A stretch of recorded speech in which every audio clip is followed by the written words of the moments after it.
Salut tout le monde, ici Mia David. Bienvenue sur ma chaîne dédiée aux vacances et aux voyages.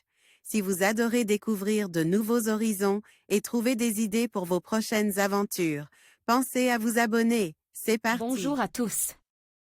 Dans cette vidéo, je vais vous emmener à la découverte des superstitions liées aux chiffres à travers les continents. Saviez-vous que certains nombres sont considérés comme porte-bonheur dans certaines cultures, tandis que d'autres peuvent susciter la peur ou l'inquiétude? Je vais explorer avec vous ces croyances fascinantes, des traditions africaines aux coutumes asiatiques, en passant par les croyances européennes et américaines. Préparez-vous à plonger dans un monde où les chiffres prennent une toute autre dimension. Le saviez-vous? La signification du nombre 13 est en Europe ce que le chiffre 4 est en Asie. Selon les continents, les superstitions ne sont absolument pas les mêmes. Que signifie la tétraphobie? L'aversion pour le chiffre 4. En effet, en Chine principalement, mais aussi dans toute l'Asie, en Corée comme au Japon, le chiffre 4 est synonyme de malchance. Et ce pour une raison simple, il se prononce « si », c'est-à-dire de la même manière que le mot « mort ». Cette superstition est encore très présente de nos jours et il est conseillé de le savoir si vous voyagez en Asie ou si vous souhaitez y travailler. En effet, il est par exemple déconseillé de signer des contrats les jours se terminant par un 4. Vous aurez certainement l'occasion de remarquer que les immeubles de plus de 4 étages ne comportent pourtant pas de 4e étage, mais il y aura plutôt un 3 bis. C'est également souvent le cas pour le 14, le 24, et ainsi de suite. Au Japon, outre le chiffre 4, certains ont également peur du chiffre 9, car sa prononciation est proche du mot japonais « souffrance ». Cependant, cette superstition est beaucoup moins répandue. Le nombre 13, pourquoi en avons-nous peur? Il y a également un mot pour définir cette aversion du chiffre 13, la triskaidekaphobie.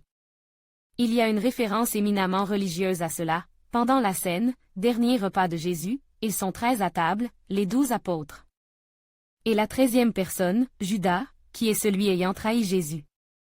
Le nombre 12 étant considéré comme celui de la consécration, et comme celui qui permet le bon fonctionnement du monde, ainsi le nombre qui le suit est considéré comme celui apportant chaos et déséquilibre. Un chiffre adulte, le chiffre 7. Au contraire, le chiffre 7 est souvent considéré comme un porte-bonheur. Pourquoi?